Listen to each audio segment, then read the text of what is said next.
Yeah, the flex Syndra pick coming in. First pick looking like a Kai'Sa potentially. The Xayah also on the board as well. If you want to go towards the traditional marksman, I know we're talking about mages on the bottom side of the map, but that's one.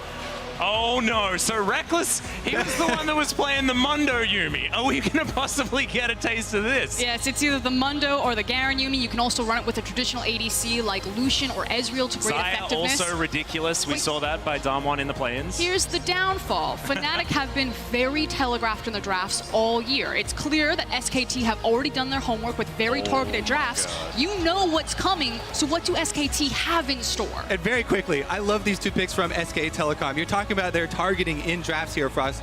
I mean, they ban out the TF, then they steal away the Akali, which was Nemesis most played for playoffs, and then stealing away the Lee Sin. You saw the interview with Broxah moments before this game, trying to dodge around it. You know, we haven't played as much Lee Sin lately, but they take it away. Clid and Broxah, both huge Lee Sin players, and we do get the patented Fnatic Garen Yuumi bottom lane. And it even gets worse because there's the Gangplank on top of it. Okay, as we get into the game, I'll check in with you guys. I've done a lot of Garen Yuumi breakdowns, so I can cover that one as soon as we're on the Rift, but like you're saying, it's an LEC Fnatic staple. And one thing I really did like from play-ons, we saw a lane swap versus a Garen Yuumi, which is a strategy adaptation that you can make because Garen Yuumi won't take turret plates as quickly as a traditional marksman. And we'll see how flexible SKT are here. With their Kayle pick, this is something that has just skyrocketed in popularity in solo queue. Everybody now running the Klepto Kayle, either mid or top. So this is still technically flexible. And I was curious kind of what the reemergence of Kayle would mean, because it felt like coming into this meta, I was expecting them to be very high-tempo games, very fast-paced. But when you have a pick like that, yes, it's late-game insurance policy, but I didn't expect carrying over from planes into groups that we continue to see scaling-oriented comps. And I love that they're combining it here with other very big impact skills. Now, Kayle, when you look at the champion, the design, a lot of it is about late game carrying with auto-attacking, but the ultimate is something you can use very offensively with dive champions. And SK Telecom have paired it with their first pick, early Akali. This really empowers the Akali to dive backlines and get to those squishy champions with a Kayle ultimate on her. She'll have extra damage plus extra defense. And also, Kai'Sa is still left available. Teddy yet to pick up a champion just yet. And speaking of dive bombing, Kai'Sa pretty damn good at that. We're going to get a support by the looks of things first up for effort, and saving Teddy's pick, theoretically, until last. There might be some fancy shenanigans with a Kayle on the bottom side of the map, but I'm not willing to say that yet, as it looks like Nautilus will be locked for effort. And I feel like if it is Nautilus, it does tell that it's probably going to be the Kai'Sa by how well those champions sync up. I do want to kind of draw our attention back to the bans. There's a lot of jungle picks missing. The Elise, the Qiyana, the Gragas, the Sylas, priority pick of Lee Sin in the first rotation for SKT. Broxah doesn't have the deepest effective champion pool, and a lot of his champions have been taken away from him. Is it going to be the Echo that's locked in for Broxah here? Because we saw that tried in play-ins, didn't work out at all, as the Ryze is going to be locked in. Depends on what damage type you want to me, because Jarvan is also another very, very good and versatile champion that you can lock in for the jungle right now. Both of those fairly high priority.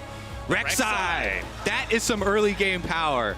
And also works into the Lee Sin relatively well. Exactly. You don't even have to have very good mechanics to interrupt Lee Sin dashes on Rek'Sai. If you just auto-attack on the ground, then you'll automatically unburrow and interrupt any of the Lee Sin dashes. Well, looks like Lucian is where Teddy's going to be going, trying to get some of that early game power against the Garen, and it's going to be Tristana, in fact, locked in, so early game power is still there. And it's just as you said, Kobe, one of the things that Garen Yuumi really struggle with is taking plates. Something that Tristana does not struggle with is pushing down those towers and being an absolute menace. So there is a lot more tower and structural threat with SKT's composition if Garen and Yuumi get shoved in. It's actually really similar to what Loki did to Damwon in their match that they were able to win against the Korean play-in powerhouse. So pick up the Tristana and then just out-push the low range of a Garen Yuumi composition. Yeah, I'm super excited to see what strategy they go with in-game, because SKT have drafted several tools to give them options here as far as the opening. They did. It's bot lane Kayle, boys and girls! Like I was saying, still flexible pick here. They can leave this Tristana for Faker in the mid lane. And right out the gate, you already have adaptation coming in from SKT, whereas Fnatic on the other side went for a tried and true Fnatic composition. They have run this a million times in scrims and plenty on the competitive stage. So who will win out? The innovation of SKT on day one, something you didn't expect from the SKT Korean team, or Fnatic's tried and true practice comp. And innovation is one of the most prized attributes at the World Championship. Every single year, those are the teams that rise to the top. Well, every single year, it hasn't been SKT. They haven't been the team that makes the innovative moves. They haven't been the team that come in with the meta-breaking strategies. That's normally Fnatic as we get into game one of the World's group stage.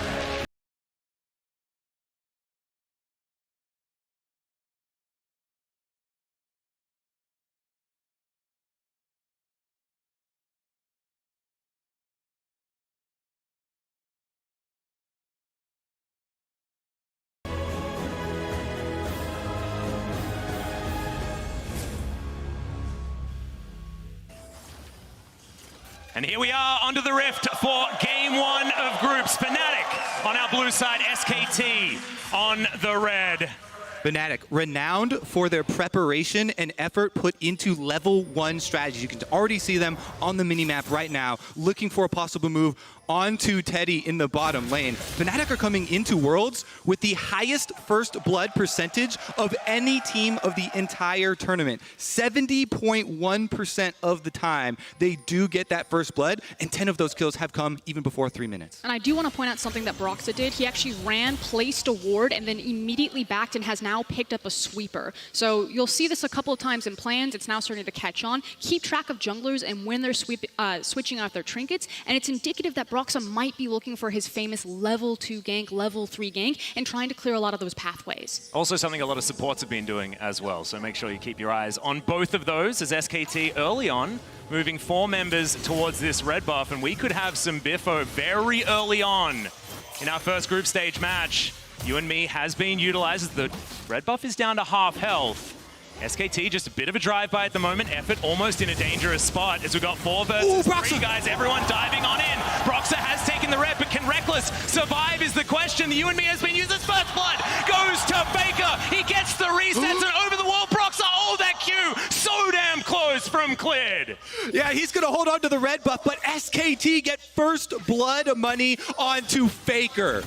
I would have bet so much money that Fnatic were going to pick up first blood in this game. Their early games have been legendary, and SKT have been slow. What is happening? Again, it's the adaptation from SKT right out the gate, and now the question is, at what cost was it worth to take this? I do want to credit the brilliant aggro juggling here from the red buff, because there was a potential that this could reset and burn everything. Clid saw his moment, he went for it, Broxah was able to steal it away, but when you pick up the kills for SKT, like you're saying, on Faker of all people, this has to feel not worth. Yeah, look at the focus fire there. They're able to burn him down, get that first play. Faker with rocket jump. Already diving in onto Rekkles there as the explosive charge is going to go off and probably even out the trade for Faker, but just swinging his weight around just a little bit there. I say one big thing is that because it was a late invade, the first blood, you know, Faker actually doesn't go back to base and spend that money. So the power from that early move isn't there yet in this game, and you can see Nemesis doing just fine fending him off. Yeah, and I do need to amend. It was a 4 versus 4, but sometimes Yuumi can be a little bit confusing. So in that jungle, it was SKT winning out in an even skirmish. We do have a chance to talk about Yuumi kind of as the lane slowed down a little bit. If you haven't seen Garen and Yuumi, it works effectively like this. You abuse support itemization. You can see that Garen and Yuumi have both taken the support items, Relic and Spell Thieves, and it's Garen who's responsible to farm, while Yuumi is trying to proc Spell Thief's Edge with her Prowling Projectile. Try saying that 5 times fast. It's really fun. And then they just turn into a massive zoning tool. Garen's a delivery service for Yuumi. You have long-range poke, you run them down, and he's basically just the van that she sits in. And as you can see, they want to try and upgrade those support items as early as possible. Having done so on the first back, that's the back timing that they're looking for, pushing that wave very hard, trying to get back and reset it. Meanwhile, I also want to look at SK Telecom's analysis of the Garen Yuumi, because I like what they have done in response. And we talked about who's going to come in with these prepared answers for what you expect the enemy team to do. Kayle is actually a perfect answer, because not only does the champion still want to scale very heavily, but she also does come with some sustain of her own, even though it is the marksman, has the heal that you can apply to try and deal with some of that Yuumi poke you're referring to, Puck. Yeah, and she also just gets a free lane. Now Kayle gets to sit in lane phase, scale up into that terrifying late game level 11, level 16 Kayle that we know she can be. Yep. You also just basically get to a free Arisen form. It's pretty much how it works because of the range advantage that you're going to get. And effort there as well, being able to help out with the wave push feels pretty nice. And you can see SKT complete control of this bottom lane. Looking like going for a bit of a reset on effort's side, probably trying to get some vision available for SKT as he does go home. And there's the control ward in the inventory. And the expectation should be that between the Tristana as well as the push potential that Kayle can have in this bot lane, especially when you have a setup support like Nautilus, so threatening if a jungler ever comes down there and Hilly and Rekkles don't have protective vision, I expect that SKT will control this bot side river. You can already see it's riddled with some of their wards. There's a high Drake that they want with that Mountain Drake. This will be dangerous though, I'll hold it for Broxah. Yep, effort. He's going to spot him there in the river, but looks like Rek'Sai, she's just going to swim away.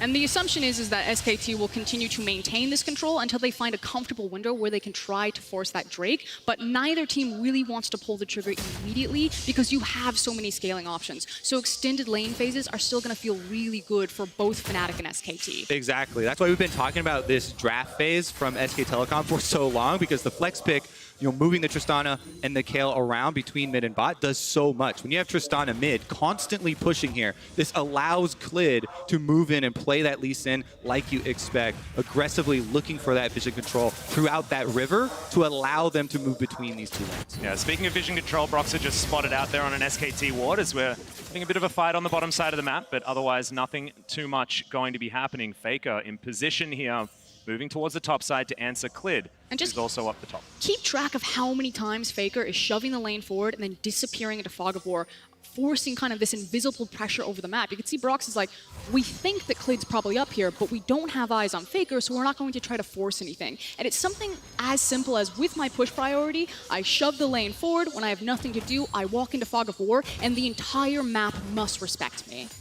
Yeah, also, no way for Nemesis to leave the lane, right? Because if it's dark, then he potentially has a Lee Sin and a Tristana waiting for him, and that is definite kill pressure on a Ryze at this stage. Yeah, another important thing for Broxah to do at this moment for Fnatic, you can see him doing a couple times now, is on Rek'Sai, you have the use of the passive, so he hovers up between the lanes. He's looking for pings of the enemy jungler to try and find where Clid is at the moment to allow his lanes to actually move up and get that CS. Because right now, SK Telecom doing quite well with it. Meanwhile, on the top side, Khan, you can see farming up extra minions on his Seeker's arm guard. And thank you to our observers who just showed us that now both the teleports are down for Bwipo and Khan to the top side. Obviously, with Bwipo being post level 6, he does have impact elsewhere on the map due to his ultimate. So if a skirmish does break out, I assume when Clid has level 6 and they try to force a play on that level 6 power spike of Lee Sin, that a Bwipo ultimate could turn the tides for Fnatic. So when it comes to looking for action, guys, I'm seeing a Mountain Drake on the map, and I'm seeing in 2.5 minutes' time, the Rift Herald's going to be up as Brox is going to find Clid. So maybe a little bit earlier, potentially, for that action, as Faker is going to move on over. But Nemesis has the inside track. He can roam first.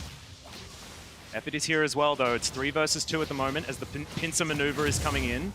And Broxah under the ground. Tremor Sense is going to spot all he needs to know. Exactly. Junglers can move in 30-second windows here, basically. The step that Frost was talking about, Nemesis is able to push that wave first. This is one of the first times where Fnatic actually get to have mid-wave priority. They push it in, allow Broxah to go look for the blue. He gets defended there, but is able to still away the wolf. Yep.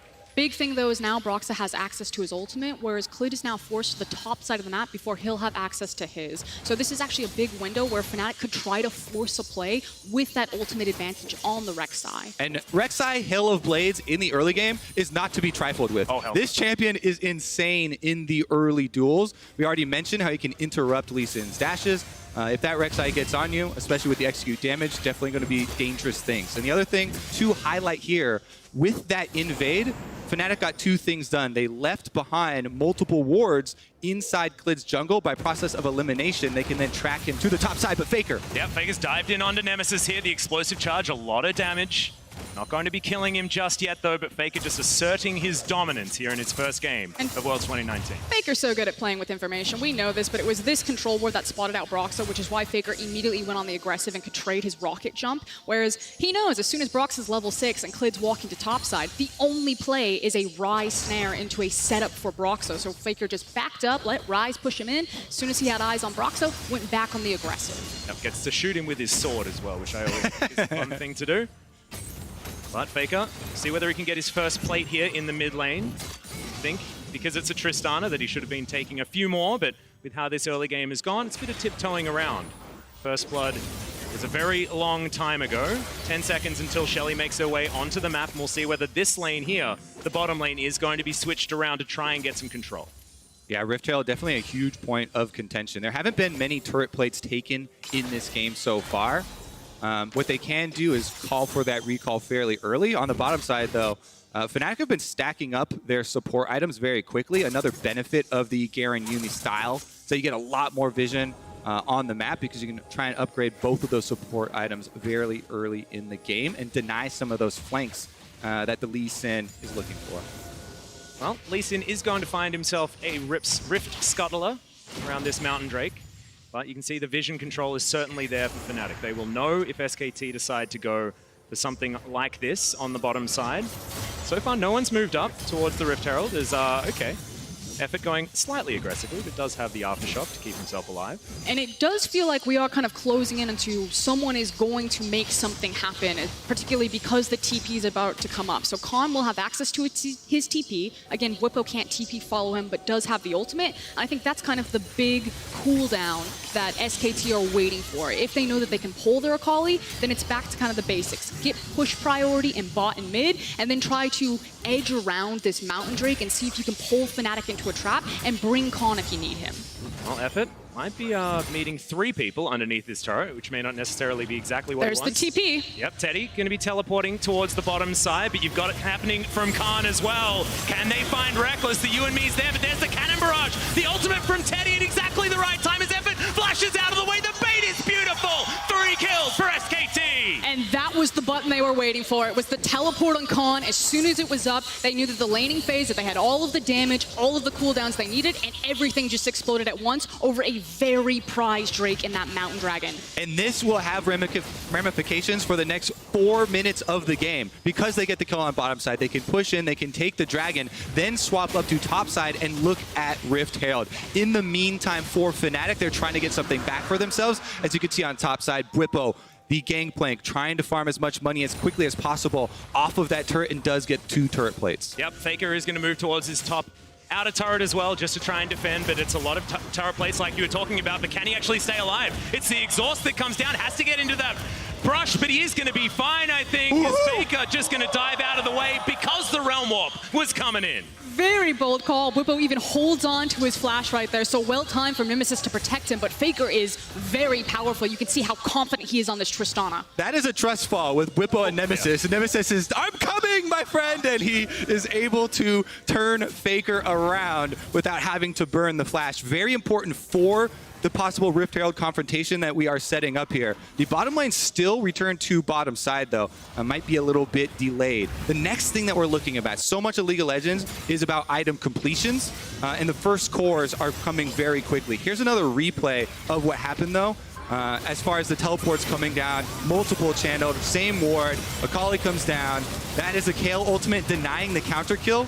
Effort even flashing into the brush because he didn't want Rekkles to be able to get off the Garen ultimate and get any sort of money back. That does follow you now, so you can't actually break line of sight in order to stop that one from coming in. However, wasn't able to get him down low enough to throw that one out, and I believe he just died a little bit too quickly. You can see as far as CS is concerned, though, it's Khan with the lead on the top side, but Nemesis is very strong on that Ryze in the mid lane. Has completed his Rod of Ages, moving towards that Seraph's Embrace, and when those 2 items are complete, Fnatic are going to be very, very strong, especially when paired with the Trinity Force that Bwipo is about to complete as well. Yeah, I agree with you with your assessment on the itemization. I might hold it, though, because it looks like Broxah's trying to slip in here for a gank.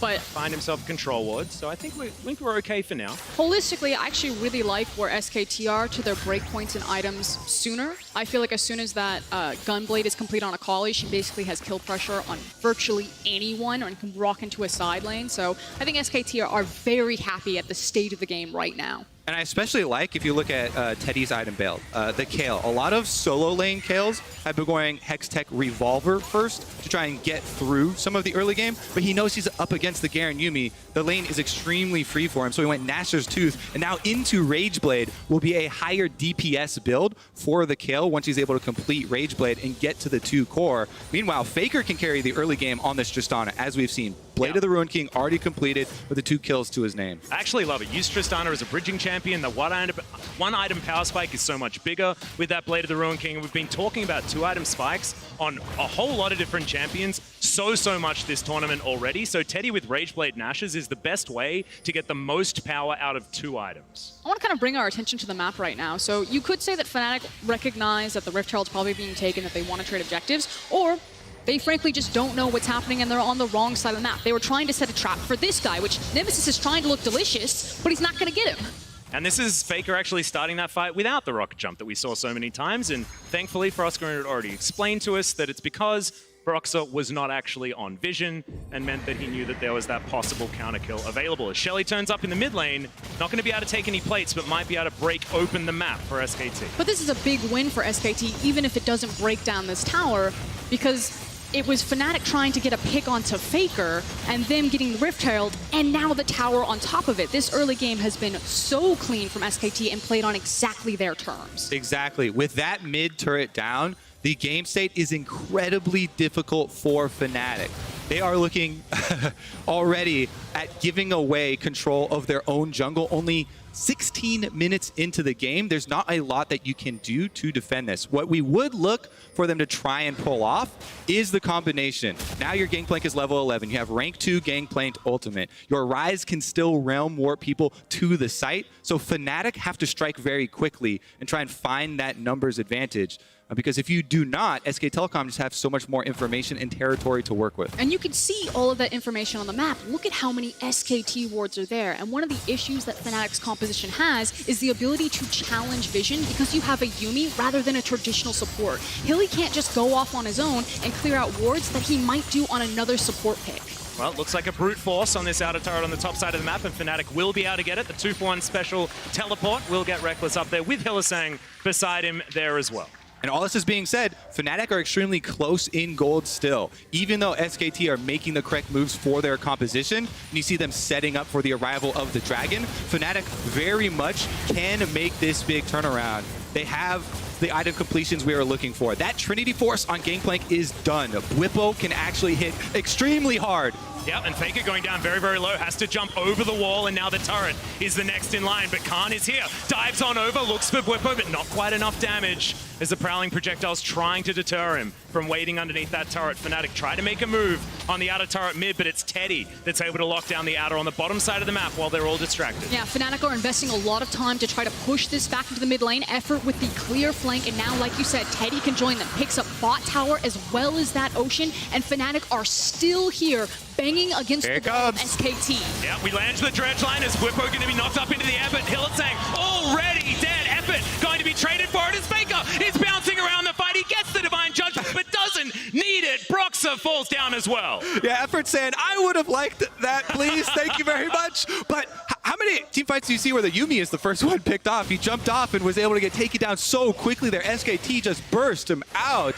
And that is such a big move from tower into dragon and mid-game team fight. And SKT's mid-tower is still standing. Yes, a stiff breeze will come and knock it down, but Fnatic invested so much time to try to force his objective and lost so much for it. Yeah, right there. So Hilly jumps off just in time to also get hit with the Nautilus ultimate. Yeah. So that is definitely a poor time to jump off as the Yuumi. He doesn't get to make another action before he goes down.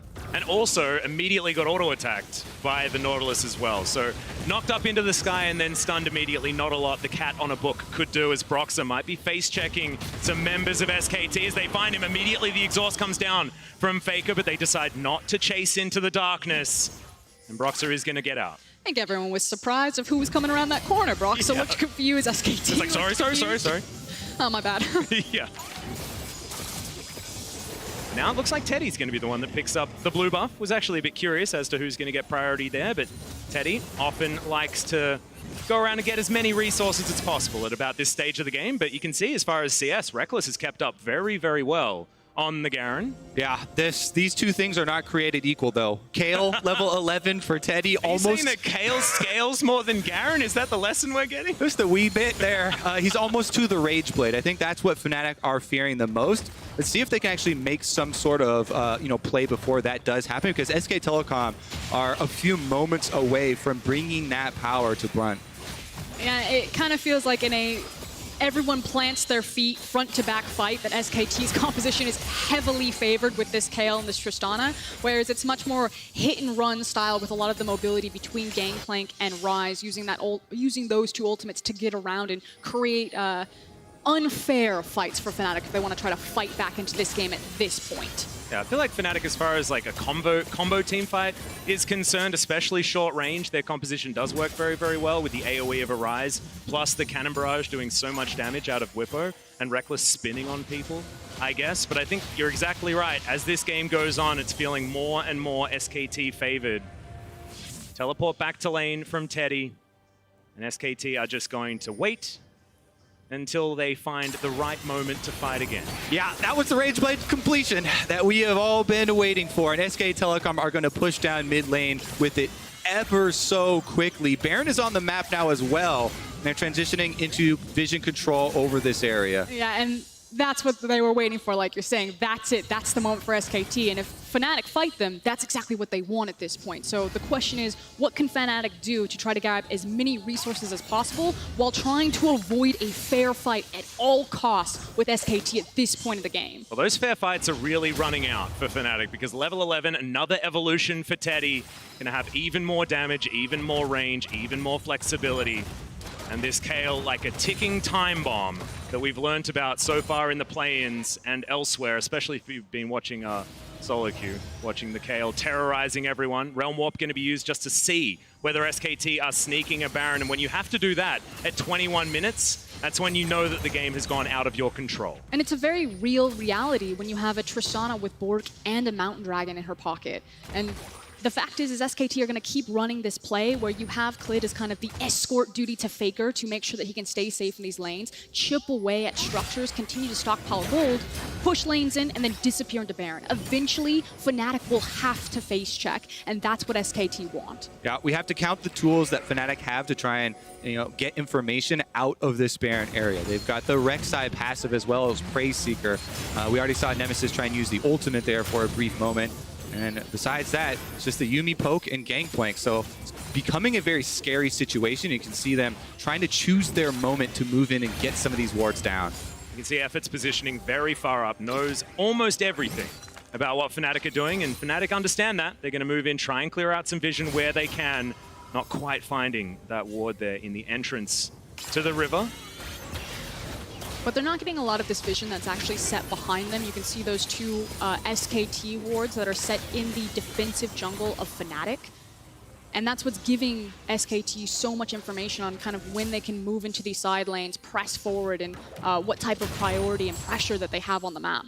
Now let's try and get creative here, because Fnatic, if they just sit and wait, then it's going to become even more of an untenable situation.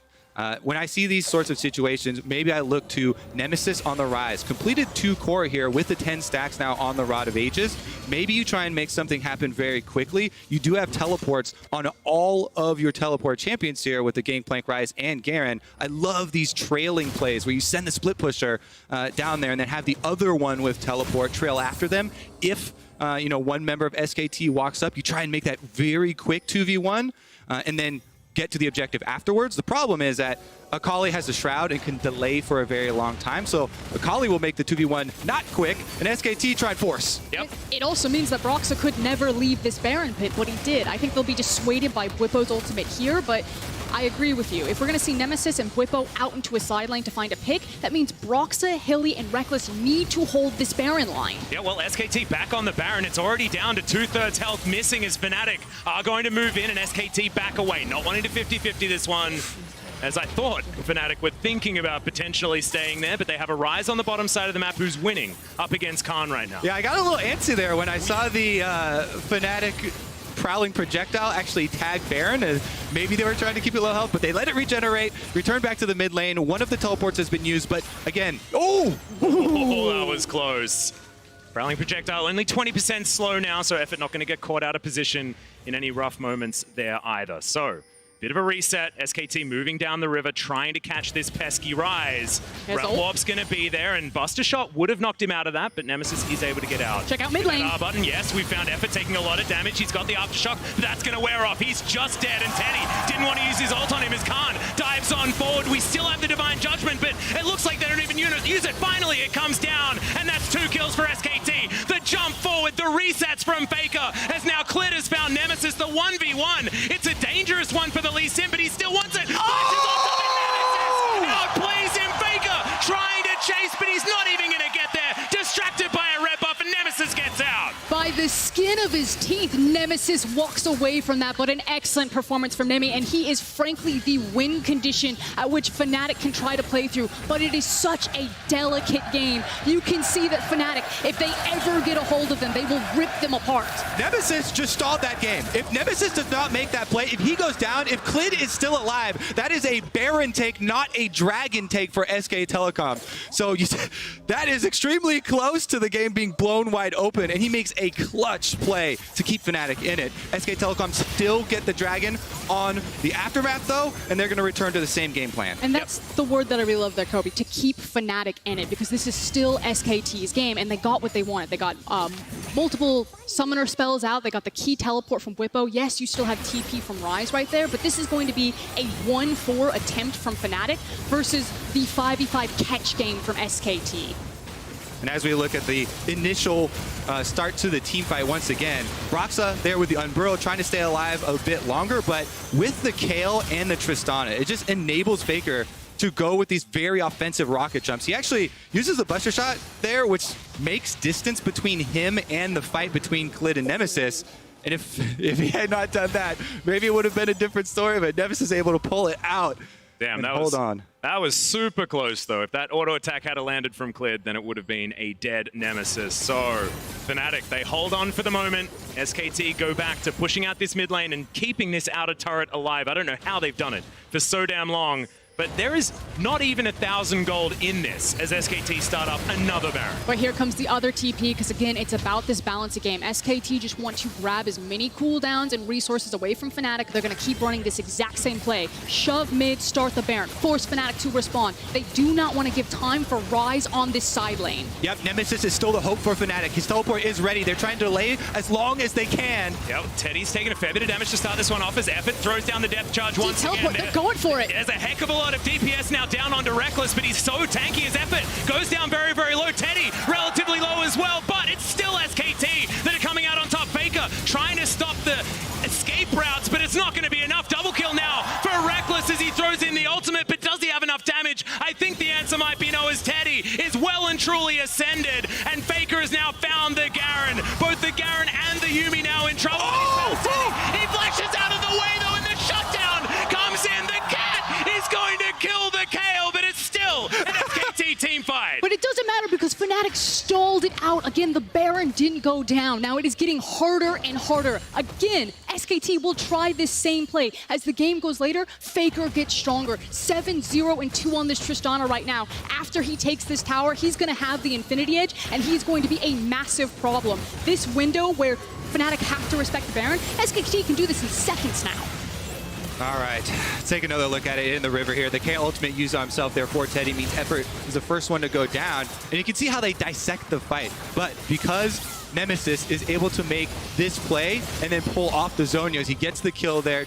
Actually, Rekkles getting credit on the Garen as they try and run up the river. The turn here is where you start to get a little bit antsy if you're SK Telecom. That probably projectile landing on Khan creates a distance, and they almost take down Teddy and try and turn towards Khan, but Faker is able to make it around the extra turn there at the top of the river. And you keep mentioning, Frost, that Infinity Edge now going to be done for Faker. He is massive. He's so big. That's 3 items now done. Also has the extra shielding from the Lifeline package of passive of that Phantom Dancer as well as he dives in on top of Rekkles. Just a bit of damage to get him out of that river. Because the thing is they used all their TPs. Fnatic now no longer can play that 1-4, so they now have to figure out how they're going to stall this game on the front that SKT want to play. In fact, SKT have now divided them. Faker keeps going back to the Baron and then turning for the flank, and they're trying to decide, are we just collapsing on these fools and crushing them, or are we going to turn and burn the Baron? Well, right now they are sitting in this brush. Still vision available for Fnatic, so that one ward you can see there in the pixel brush really saving Fnatic a lot of headaches as they once again find these minion waves crashing in the mid lane. Still desperately trying to take that outer turret to give themselves some more leeway in this game. It would actually be imperative. I mean, the fact that that is still there is so huge for SKT's ability to leave this lane and once again set up around that Baron. Fnatic looking for effort as Spotted out. SKT, yep, they've dived on it once again. Cannon Barrage utilized one more time as there's the ultimate out from Teddy to answer the final chapter, but Rekkles still has closed the distance here. Teddy's still alive though, he's got so much health, but no, it's going to be the Void Rush that finishes him off, and now the Gangplank takes down the rest of the bottom lane. Faker in position though, he'll have the AoE. He's legendary on this Tristana. Hylissang trying to get the work done, but he can't do it. Finds Broxah, and now they're gonna try and get out of here. Yeah, he's got Hylissang on him. Gets him with the... Yeah, picks up the Q. The Resonating Strike going to bring them back as Clid goes golden. Now Khan is going to close the gap. He's chasing after Broxah once more as the Zoomies are helping speed this Rek'Sai away. But it's a limping Fnatic, and Faker says, I don't care, I'm just going to take your base. Yeah, Faker had his eye on the prize there, trying to push down mid lane. SK Telecom make the call, though. They still have Clid alive. They can go for the Baron. There's a Honey Fruit in the river to heal back up on. This pesky ward has been here so often for Fnatic, so they know exactly what's going on, but can they do anything about it is the question, and I believe the answer is going to be no. It's SKT teleporting Teddy into this fight, and finally, the Baron is going to be taken at 31 minutes in this game. SKT with a whole lot of control. Fnatic not wanting to give that one up as, oh, that was close. By seconds there, Bwipo spawning and TPing, immediately trying to get to the play in time, but like you said, the damage has been done. SKT have the Baron. They've had control of this game, and until that TP came back for Nemesis, Fnatic had to play on SKT's terms. When those TPs start coming back up, as Nemesis is now much more strong to the 5v5, we'll figure out what Fnatic's next game plan is to try to problem solve this closer to level 16 and Kayle and legendary Tristana, because those are big problems. Exactly, and especially for tower pushing. SK Telecom will now have the Baron buff after this team fight, and they will have Faker on Tristana, 9 kills, no deaths in the entire game. Here's another look at the valiant effort, though, that Fnatic were able to put out. Faker barely surviving there at the end with the last auto attack getting off, and then Yuumi with the zoomies. Yep. Able to get Broxah out, as we know, as they delay. Collecting the Sonic Wave there as well to deny the damage on the Resonating Strike was really cute. Out of Hylissang as well, just shows that he's very practiced on this Yuumi, as we all know. I will say Fnatic are doing a wonderful job at finding those tiny instances to leap onto SKT. It was the fact that SKT were split over that Baron and in the jungle that Fnatic were almost able to pull that team fight away from them. So they're capable of seeing the windows to try to abuse this in a 5v5 scenario. They just need to make sure that it's picture perfect this time around, because check out Kayle. Yeah, check out Kayle, but also check out 4 items on Faker. He just went back and completed a Bloodthirster. This guy is absolutely terrifying. Gunblade done for Teddy, like you were talking about going towards. That's Zonya's Hourglass next, and SKT are able to trash these turrets so incredibly quickly. Yeah, it's very difficult for Fnatic to actually clear these minions out while they're buffed up by Baron. And Tristana, range scaling with level here. Faker's level 17. He can absolutely murder these turrets incredibly quickly. Does have a very big bounty on his head. So, that's the goal for Fnatic, trying to get a big swing in one of these team fights and get lucky. And it may actually force Fnatic's hand. The best wave clear that they have, because it is a Garen Yuumi bot, is actually through Bwipo in those barrels. So if SKT keep trying to pressure with how much siege they have, it will force Fnatic to say, okay, we need to fight now. If we lose, it's probably game over, but there isn't a lot of options that we have in our composition just to get sieged in.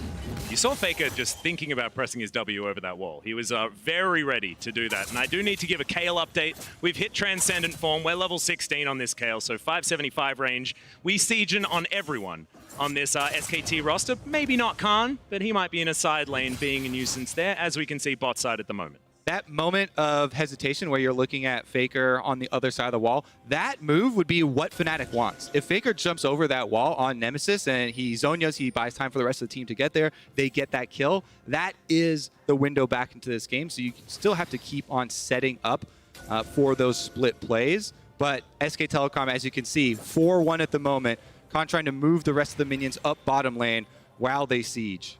Yep.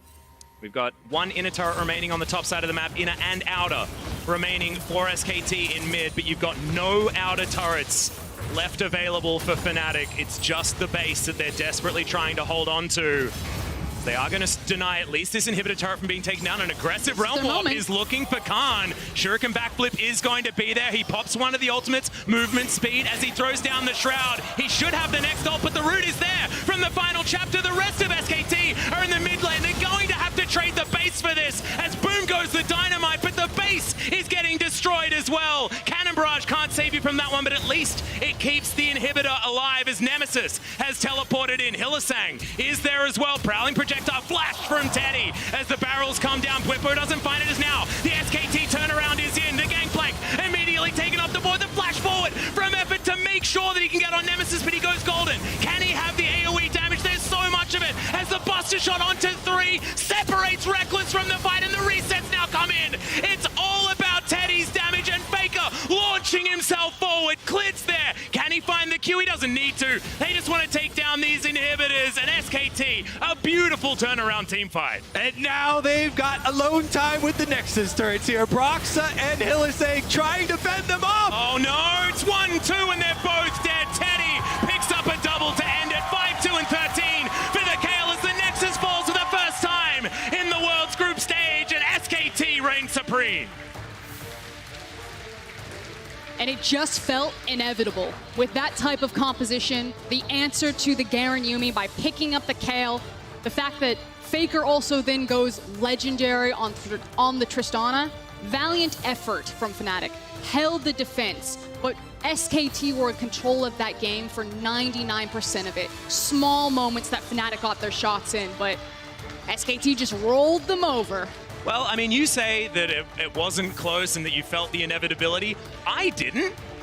As Fnatic was so incredibly close to SKT throughout this entire game. If we're looking at a game number 2 in a week's time, like, I'm still scared for SKT here because this was way too close. SKT, if they are that close in the mid game, they should be rolling over the top of everyone like they did in their playoff gauntlet run that was so incredibly successful. I still think this was a really good effort from Fnatic, but just a really fun game from both of these.